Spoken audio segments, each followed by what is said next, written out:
Human gideklarar ni adtong Martes sa Philippine Atmospheric, Geophysical and Astronomical Services Administration kun pag-asa ang pagsugod na sa ting-init kon dry season, gipangandaman sab ang posibilidad sa mas daghan nga kaso sa sunog.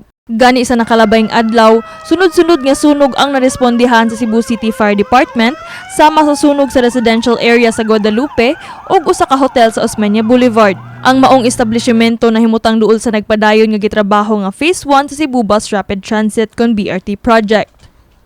Nunot niini, usa sa hatagan karon og pagtagad sa Cebu City Transportation Office mao ang kaandam Simbako ug dunay mga sunog ug uban pang emerhensiya nga maapektuhan sa kahuot sa dagan sa trapiko. Nasayran nga gikan sa tuluhang tud-upat ka lanes, nahimo na lang usag tunga nga lane ang kaagian karon sa Osmeña Boulevard human nga gikuralan ang construction site sa BRT project. Kagahapon nasuwayan gyud ang kaandam sa ilang preparasyon human sa pag-ulbo sa sunog sa duol nga hotel.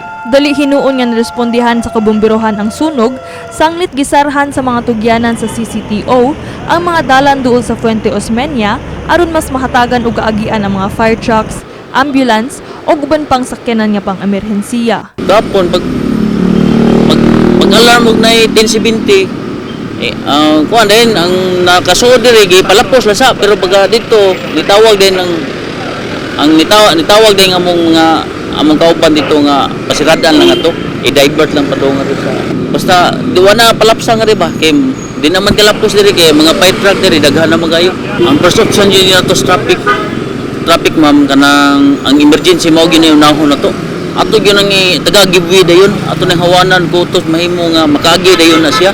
Ang pangu sa Cebu City Transportation Office Public Mass Transportation Division nga si Paul Gotyong ning saysay nga aduna nay giandam ang CCTO nga mga rerouting plans o division roads para sa mga mahitabo nga emerhensiya sama kagahapon.